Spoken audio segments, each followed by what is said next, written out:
Hello students चलतु आम आज आलोचना करवा दशम श्रेणी भूगोल बईर सप्तम अध्याय जो विनिर्माण उद्योग अच्छे ठीक अच्छे सप्तम अध्याय जो तुम सप्तम अध्याय विनिर्माण उद्योग है कि तो यही विषयटीर आम दुईटा क्लास अलरेडी कर सारीचु ये हूँ आज हूँ तुम 3 नंबर क्लास ये हूँ 3 नंबर क्लास तो जो मैंने पूर्व क्लास गुड़िक देखी ना तो चैनल विजिट करी तुम मैंने देखिपर ठीक अच्छे आउ गोटे कथा कही रखी तो जो मैंने चैनल रे नुआ अच्छ चैनल को सब्सक्राइब कर रख ठीक अच्छे आ चेष्टा करिए सब वीडियो गुड़ी को शेष पर्यंत देखापी ठीक अच्छे तो चलो आज आम आरंभ करिया तुम यांत्रिक उद्योग जोटा इंजीनियरिंग इंडस्ट्री आरंभ करिया पूर्व तुम समस्त को मुझे जेडी ट्यूटोरियल यूट्यूब चैनल रे स्वागत जनाऊँ।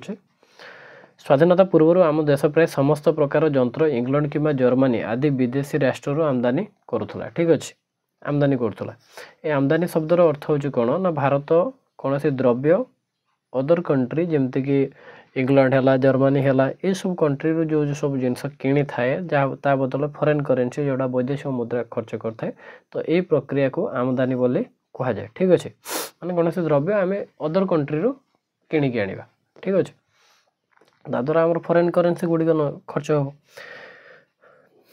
कार्पा शिल्प चीनी शिल्प कागज चा तैयारी कारखाना खनि खनन क्षेत्र में काम लगुवा प्राय यंत्रपाति आमको विदेश उपर निर्भर करिया पड़ूला ताले ये सब यंत्र उपर आमको विदेश उपर निर्भर करने पड़ूला अर्थात ये सब यंत्र आम सब विदेश आमदानी करूँ। बर्तमान अवस्था परिवर्तन आसी कौन परिवर्तन आसी यंत्रपाति निर्माण आम देश में अद्भुतपूर्व विकास घटी भारी यंत्रपाति शक्ति केन्द्र में व्यवहृत टर्बाइन ठीक अच्छे भारी यंत्रपाति हो शक्ति केन्द्र में व्यवहृत टर्बाइन कथा हो सार कारखाना लौह इस्पात कारखाना खनि पेट्रोल रसायन क्षेत्र व्यवहृत यंत्र यंत्रांश ये सब आदि बर्तमान आम देश निर्मित हो ये सब यंत्र आम देश में आम निर्मित कर सब जिन बाहर आमदानी करूना।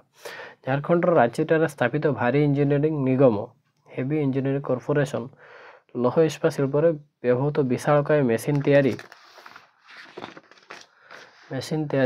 करें ठीक अच्छे मेसीन तैयारी करता है खनि शिल्प आवश्यक बड़ बड़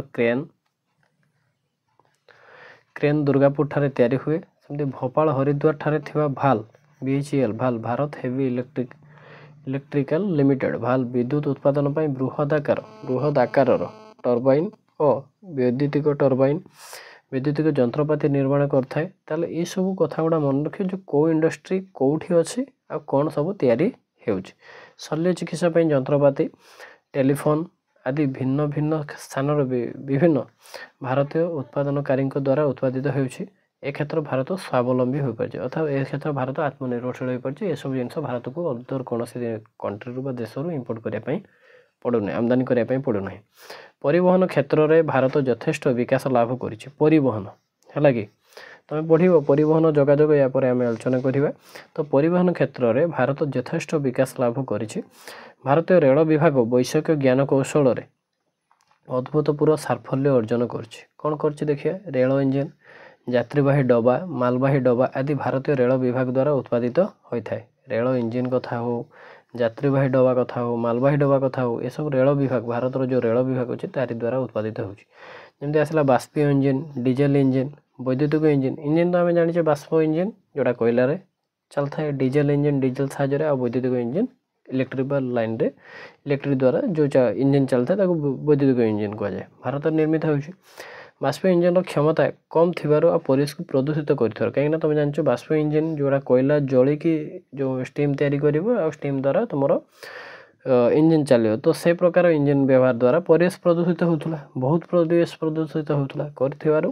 तार उत्पादन बंद कर वाराणसी और जामशेदपुर ठारे डीजेल इंजिन कारखाना अच्छे ठीक अच्छे ताले यहाँ मन रखियो जो तुम डीजेल इंजिन कारखाना कौटी कौटी अच्छे डीजेल इंजिन कारखाना कौटी अच्छे तुम वाराणसी और जामशेदपुर ठारे डीजेल इंजिन तैयारी कारखाना अच्छी पश्चिमबंगर चित्तरंजन नगर ठारे समस्त प्रकार रेल इंजिन तैयारी हुए ପଶ୍ଚିମବଙ୍ଗର ଚିତ୍ତରଞ୍ଜନ ନଗର ଠାରେ ସମସ୍ତ ପ୍ରକାର ରେଳ ଇଞ୍ଜିନ ତିଆରି ହୁଏ। ତାମିଲନାଡୁର ପେରାମ୍ବୁର ଠାରେ ଯାତ୍ରୀବାହୀ ରେଳ ଡବା କାରଖାନା ରହିଛି। ତାମିଲନାଡୁର ପେରାମ୍ବୁର ଠାରେ ଯାତ୍ରୀବାହୀ ରେଳ ଡବା କାରଖାନା ରହିଛି। ବେସରକାରୀ ସ୍ତରରେ ଏହିପରି ଉଦ୍ୟୋଗ ଆଉ ରେଳ ଡବା ମରାମତି କାରଖାନା ମାନଙ୍କରେ ମାଲବାହୀ ଓ ଯାତ୍ରୀବାହୀ ଡବା ନିର୍ମାଣ ଓ ମରାମତି କରାଯାଇଛି। ଆମ ଓଡ଼ିଶାର ମଞ୍ଚେଶ୍ୱର ଠାରେ ରେଳ ଡବା ମରାମତି କାରଖାନା ଅଛି। ଓଡ଼ିଶାର ମଞ୍ଚେଶ୍ୱର ଠାରେ ରେଳ ଡବା ମରାମତି କାରଖାନା ଅଛି। ସଡ଼କ ପରିବହନ କ୍ଷେତ୍ରରେ ବ୍ୟବହୃତ ସମସ୍ତ ପ୍ରକାର ଯାନବାହନ ଓ ଯନ୍ତ୍ରାଂଶ ଭାରତରୁ ଉତ୍ପାଦିତ ହେଉଛି। ସଡ଼କ ପରିବହନ କଥା କୁହାଯାଉଛି। ସଡ଼କ ପରିବହନ କ୍ଷେତ୍ରରେ ବ୍ୟବହୃତ ସମସ୍ତ ପ୍ରକାର ଯାନବାହନ ଆଉ ଯନ୍ତ୍ରାଂଶ ଏସବୁ କେଉଁଠୁ ଉତ୍ପାଦିତ ହେଉଛି? ଭାରତରୁ ଉତ୍ପାଦନ ହେଉଛି। ଯେମିତିକି truck, bus, car, jeep, motorcycle, tempo, scooter, tractor ତଥା ଅନ୍ୟାନ୍ୟ ବାଣିଜ୍ୟିକ ଯାନ ଆମ ଦେଶରେ ବହୁ ସଂଖ୍ୟାରେ ଉତ୍ପାଦିତ ହେଉଛି। ତିନି ଚକିଆ ଯାନ କଥା କହିବା। ତିନି ଚକିଆ ଯାନ ନିର୍ମାଣରେ ଭାରତ ସ୍ଥାନ ପୃଥିବୀରେ ଦ୍ୱିତୀୟ। ଏ କଥାଟିକୁ ତୁମମାନେ ନୋଟ୍ କରି ରଖ। ତିନି ଚକିଆ ଯାନ କ୍ଷେତ୍ରରେ ଭାରତର ସ୍ଥାନ ପୃଥିବୀରେ ଦ୍ୱିତୀୟ। ଏ କଥାଟାକୁ ନୋଟ୍ କର, ଇମ୍ପୋର୍ଟାଣ୍ଟ ଅଛି। ଭାରତରେ ପ୍ରତିବର୍ଷ 12.5 ନିୟୁତ ସାଇକେଲ, 24.5 ନିୟୁତ ସ୍କୁଟର ଆଉ ମୋଟର ସାଇକେଲ ନିର୍ମିତ ହେଉଛି। ତ ଏଇ ପଏଣ୍ଟଟାକୁ ତୁମେ ନୋଟ୍ କରି ରଖିଥା, କାହିଁକିନା ଏ ତୁମର ସର୍ଟ କ୍ୱେଶ୍ଚନ୍ ଯଥେଷ୍ଟ ଆସିବାର ସମ୍ଭାବନା ଅଛି ଯେ ଭାରତରେ ପ୍ରତିବର୍ଷ 12.5 ନିୟୁତ ସାଇକେଲ, 24.5 ନିୟୁତ ସ୍କୁଟର ଓ ମୋଟର ସାଇକେଲ ନିର୍ମିତ ହେଉଛି। ଦୁଇ ଚକିଆ ଯାନ ବିକ୍ରୟ କ୍ଷେତ୍ରରେ ଭାରତ ଚୀନକୁ ପଛରେ ପକାଇ ପୃଥିବୀରେ ପ୍ରଥମ ସ୍ଥାନ ଅଧିକାର କରିଛି। ତାର ଦୁଇ ଚକିଆ ଯାନ ବିକ୍ରୟ କ୍ଷେତ୍ରରେ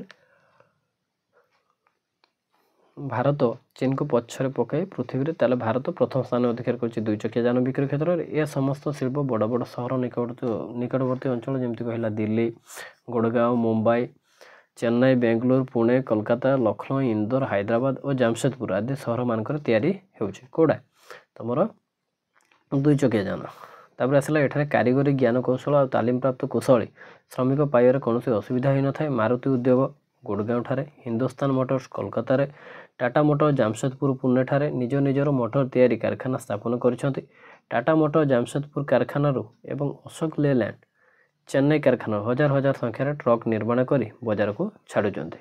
ଠିକ୍ ଅଛି, ଇଏ ହେଉଛି ତୁମର ସବୁ ଜେନେରାଲ ନଲେଜ ହିସାବରେ ଏହାକୁ ମନେ ରଖିପାରିବ। ମହିନ୍ଦ୍ରା ଓ ମହିନ୍ଦ୍ରା କମ୍ପାନୀ ବିଭିନ୍ନ ପ୍ରକାର ଦୁଇ ଚକିଆ ଯାନ ଟ୍ରାକ୍ଟର ନିର୍ମାଣ କରି ବଜାରକୁ ଛାଡ଼ୁଛନ୍ତି। କିଏ? ମହିନ୍ଦ୍ରା ଓ ମହିନ୍ଦ୍ରା କମ୍ପାନୀ। ଜଙ୍ଗାଜିପ୍ ଏହାର ଜବଲପୁର କାରଖାନାରେ ତିଆରି କରୁଛି। ଠିକ୍ ଅଛି, କ'ଣ ଆସିଲା ଦେଖ।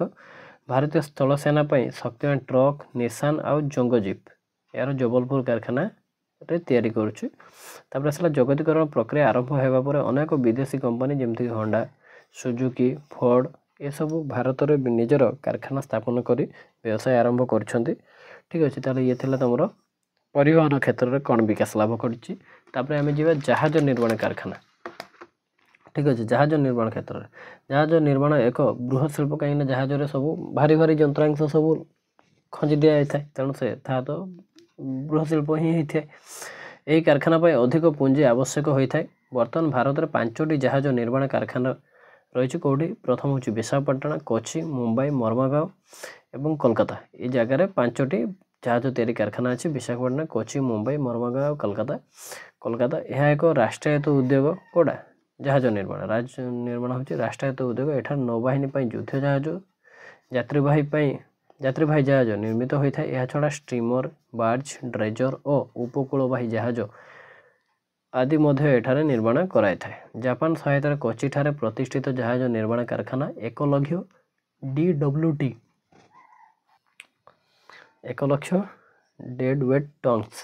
ଠିକ୍ ଅଛି, ଖାଲି ଜାହାଜର ଓଜନ ଯେଉଁଟା 1 ଲକ୍ଷ ଖାଲି ଜାହାଜର ଓଜନ ଯେଉଁଟା। ଠିକ୍ ଅଛି, DWT ହେଉଛି ମେଜରମେଣ୍ଟ ଯେଉଁଟା ମାପଟା। ଏବଂ ବିଶାଖାପାଟଣା ଠାରେ 50,000 DWT ଓଜନର ଜାହାଜ ନିର୍ମାଣ କ୍ଷମତା ରହିଛି। ଜାହାଜ ମରାମତି ପାଇଁ 16ଗୋଟି ଶୁଷ୍କ ଡକ୍, ହେଲା କି, ଯେଉଁଟାକି ଡକ୍ କ'ଣ?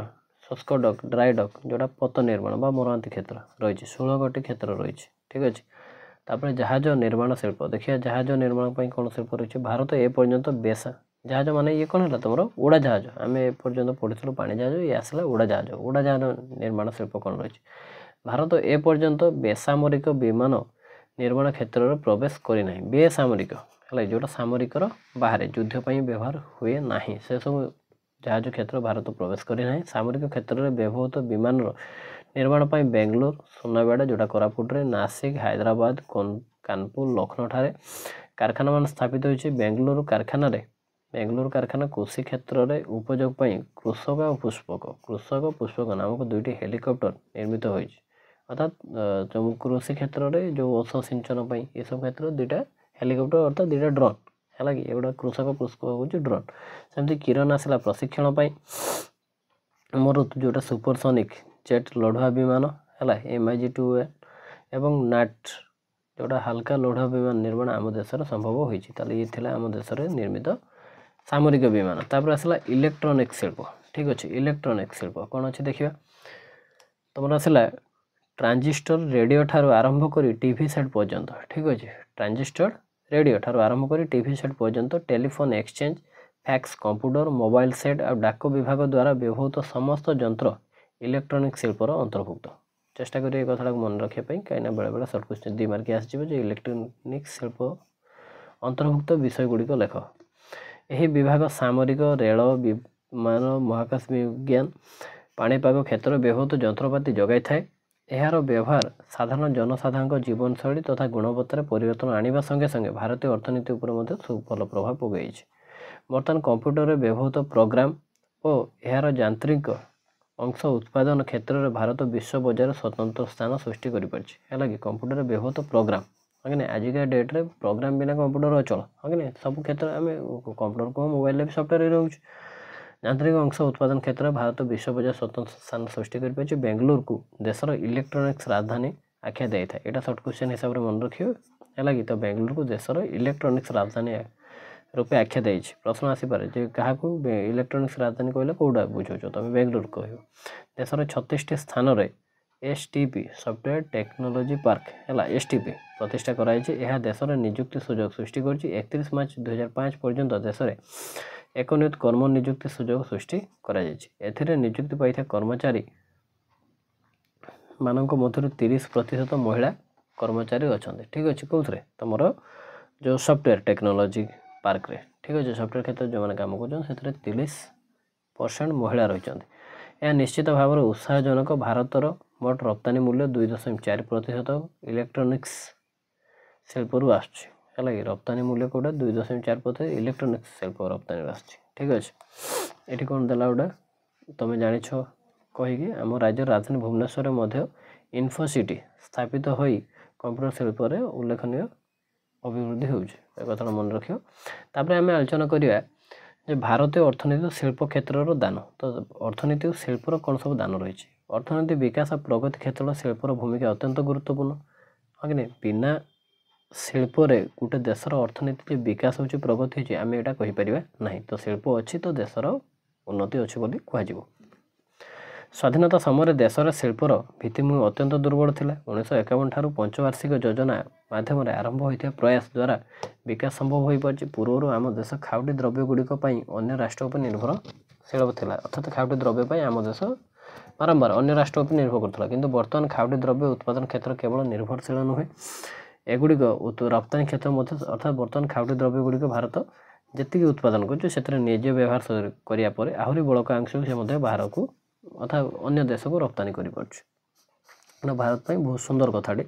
लौह इस्पात शिल्प क्षेत्र में प्रशंसनीय विकास संभव हो पार्टी देश में उपलब्ध कंचामाल देश भितर विनियोग हो देशर अर्थनीति को सुदृढ़ कर सहायक हो कहीं कंचामाल ही जदि ठीक सुविनियोग कर देशर अर्थनीति को आगू नहीं पार दृढ़तर कर पार लौह इस्पात शिल्प क्षेत्र प्रशंसनीय विकास संभव हो पार्टी देश में उपलब्ध कंचामाल देश भितर विनियोग हो देशर अर्थनीति सुदृढ़ कर सहायक हो आम देशर विदेशी मुद्रा भंडार को सुदृढ़ कहीं रप्तानी करने द्वारा वैदेशिक मुद्रा अर्जित होता है अर्जन होता है तार परिमाण वृद्धि होता है शक्ति परिवहन जोगाजोग क्षेत्र में विप्लविक परिवर्तन घटी कृषि क्षेत्र बड़का श्रमिक शिल्प क्षेत्र नियोजित होगा द्वारा श्रमिक है कि शिल्प क्षेत्र नियोजित होगा द्वारा देशर उत्पादिका शक्ति वृद्धि पाई मुंड पिछा आय वृद्धि पाई जहाँद्वारा तुम बेकारी हारटा बेकारी समस्या किसी परिमाण कम यह देशर अर्थनीति विकसित कर गत दशंधि है 10 वर्ष जोटा डिकेड कहुच्छे दशंधि देशर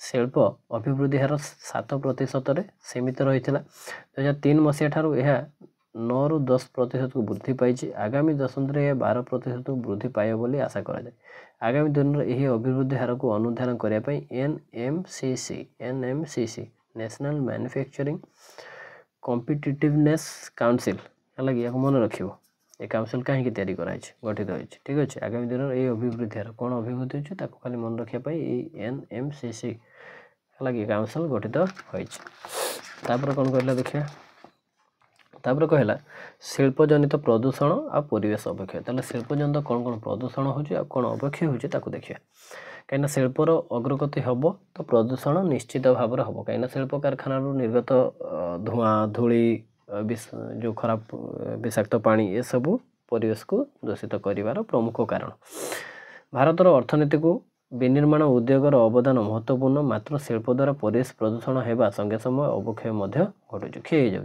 शिल्प द्वारा एक समय वायु जल भूमि शब्द प्रदूषण हो कहीं शिल्प द्वारा वायु प्रदूषित हो तार धूली जल प्रदूषित हो विषाक्त जल भूमि प्रदूषित हो विषाक्त भस्म पाउंश शब्द प्रदूषित हो कल कारखाना ही अधिक परिमाण शब्द निर्गत होता है कल कारखाना निर्गत धुआं पाउंश गुंड वायुमंडल जलमंडल को प्रदूषित कर शिल्पानुष्ठान निर्गत कार्बन मोनोक्साइड सल्फर डाइऑक्साइड द्वारा वायु प्रदूषित हो वायुमंडल को कठिन और तरल कणिका धूली बाष्प धुआं आदि प्रवेश कर कठिन वर्ज्यवस्तु वायुमंडल को प्रवेश कर स्वास्थ्य हानि हो रोग व्यापुची हाँ कि नहीं तो ये सब हूँ तार खराब दिग बा डिमेरिट शिल्प वृद्धिर ताप विद्युत केन्द्र निर्गत धुआं और पाउंश वायुमंडल को प्रदूषित करटी प्रदूषित हम द्वारा रासायनिक सार कारखाना निर्गत रासायनिक पदार्थ जो स्थानीय लोक मृत्युमुखर पड़ते उदाहरणस्वरूप 1984 मसीहा डिसेम्बर मासरे भोपाल स्थित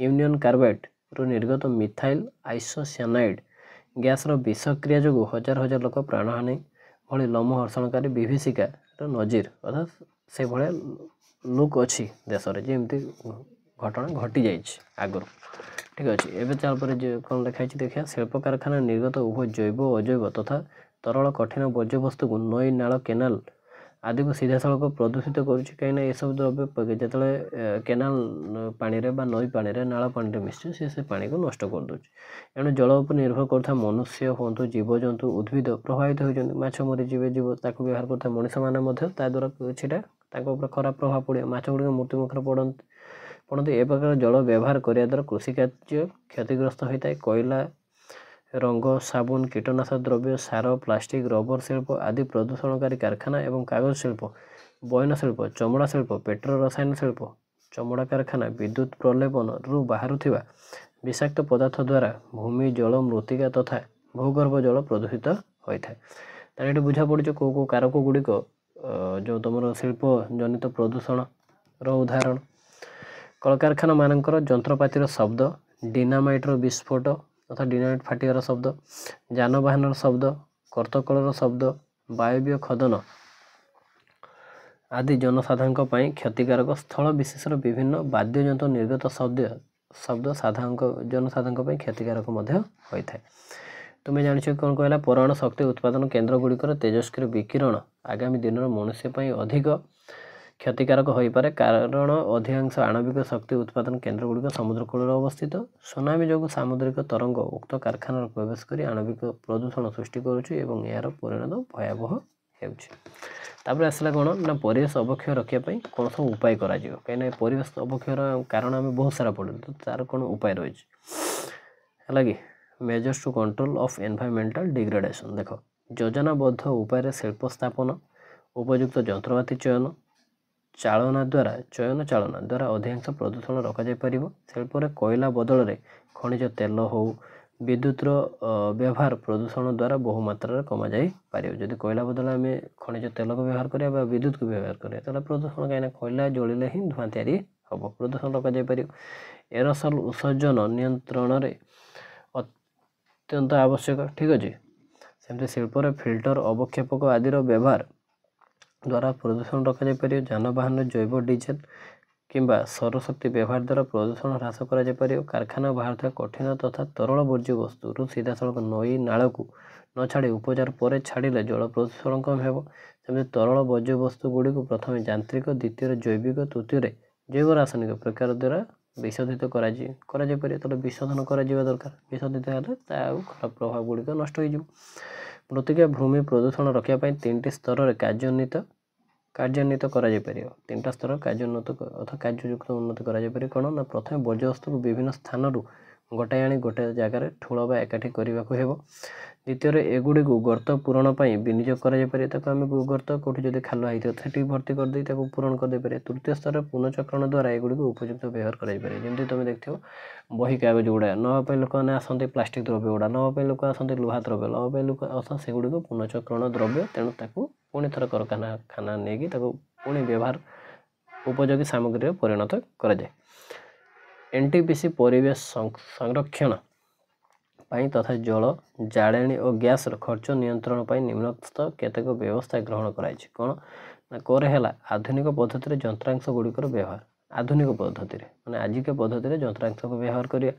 500ରୁ ଅଧିକ ବ୍ୟବହାର ଦ୍ୱାରା ପ୍ରଦୂଷଣ ନିୟନ୍ତ୍ରଣ। ଆମେ ଯେଉଁ ସେ 500 ଗୁଡ଼ାକୁ ନେଇକି ଅଧିକ ପରିମାଣ ବ୍ୟବହାର କରିବା, ଯେମିତି 500ରେ ଇଟା ତିଆରି ହେଉଛି, ତ ବ୍ୟବହାର କରିବା ଦ୍ୱାରା 500ର ପରିମାଣଟା କମିଯିବ। ସବୁଜ ବଳୟ ସୃଷ୍ଟି କରି ପ୍ରାକୃତିକ ଭାରସାମ୍ୟ ରଖିବା ଅର୍ଥାତ୍ ଯେତେ ପରିମାଣ ଆମେ ଗଛ ଲଗାଇବା, ସବୁଜ ବଳୟ ସୃଷ୍ଟିର ଅର୍ଥ କ'ଣ? ଗଛ ଲଗାଇବା, ଯେତେ ବୃକ୍ଷରୋପଣ କରିବା ତା ଦ୍ୱାରା ପ୍ରକୃତିର ଭାରସାମ୍ୟ ରକ୍ଷା ପାଇଯିବ। ପୋଖରୀ ସୃଷ୍ଟି କରି ପରିବେଶ ପ୍ରଦୂଷଣ ନିୟନ୍ତ୍ରଣ ତଥା 500 ମିଶ୍ରିତ ଜଳର ପୁନଃଚକ୍ରଣ ପଦ୍ଧତିରେ ତରଳ ବର୍ଜ୍ୟବସ୍ତୁ ପରିଚାଳନା। ଠିକ୍ ଅଛି, କାହିଁକିନା ପୋଖରୀ ସୃଷ୍ଟି କରି ପରିବେଶ ଆମେ ଯେଉଁ ପରିବେଶ ନଷ୍ଟଜନିତ ପାଣି ଗୁଡ଼ାକୁ ଆମେ ନଦୀକୁ ନ ଛାଡ଼ି ପୋଖରୀକୁ ଛାଡ଼ିବା। ଗୋଟେ ପୋଖରୀ ନିର୍ଦ୍ଦିଷ୍ଟ ପୋଖରୀ, ଆଉ ସେ ପୋଖରୀ ପାଣିକୁ ପୁଣି ଥରେ ବିଶୋଧନ କରି ତାକୁ ପୁଣି ଥରେ ବ୍ୟବହାର କରିବା ସେଇ ପରେ। ହଁ କି ନାହିଁ? ପ୍ରତ୍ୟେକ କାରଖାନାରେ ପରିବେଶ ସୁରକ୍ଷା ବ୍ୟବସ୍ଥା ସମ୍ପର୍କରେ ଅନୁଧ୍ୟାନ ବ୍ୟବସ୍ଥା ରହିବା ଦରକାର। ଏହି ବ୍ୟବସ୍ଥା ଦ୍ୱାରା ପରିବେଶ ଅବକ୍ଷୟ ରଖାଯାଇପାରିବ ଆଉ ସୁସ୍ଥ ପରିବେଶ ସୃଷ୍ଟି କରାଯାଇପାରିବ। ଠିକ୍ ଅଛି, ତ ପରିବେଶ ଯଦି ପରିଷ୍କାର ହୁଏ, ପରିବେଶ ଯଦି ସ୍ୱାସ୍ଥ୍ୟ ଉପଯୋଗୀ ହୁଏ, ତାହେଲେ ଆମ ସ୍ୱାସ୍ଥ୍ୟ ମଧ୍ୟ ବହୁତ ଭଲ ରହିବ। ତେଣୁ ଇଏ ଥିଲା ତୁମର ପାର୍ଟ 3 ଭିଡ଼ିଓ। ଠିକ୍ ଅଛି, ପାର୍ଟ 3 ଭିଡ଼ିଓ। ଠିକ୍ ଅଛି, ଆଶା କରୁଛି ଭିଡ଼ିଓଟି ବହୁତ ଭଲ ଲାଗିଥିବ। ତାହେଲେ ଆମେ ଏ ଯେଉଁ ବିନିର୍ମାଣ ଉଦ୍ୟୋଗ ସପ୍ତମ ଅଧ୍ୟାୟ ଅଛି, 10ମ ଶ୍ରେଣୀ ପିଲାଙ୍କର ସପ୍ତମ ଭୂଗୋଳ ବହିର ଯେଉଁ ସପ୍ତମ ଅଧ୍ୟାୟ ବିନିର୍ମାଣ, ଇଏ ତୁମର 3ଟା ଭିଡ଼ିଓରେ ସରିଲା ହେଲା କି। ତ ଯେଉଁମାନେ ପୂର୍ବ ଭିଡ଼ିଓ ଗୁଡ଼ା ଦେଖିନ ଯାଇକି ତୁମମାନେ ଚ୍ୟାନେଲ୍ ଭିଜିଟ୍ କରି ଦେଖିପାରିବ। ଠିକ୍ ଅଛି, ଯଦି କ୍ଲାସ୍ଟି ଭଲ ଲାଗେ ତାହେଲେ ଲାଇକ୍ଟେ କରିବ ଆଉ ସାଙ୍ଗମାନଙ୍କୁ ସେୟାର କରିବ। ଧନ୍ୟବାଦ।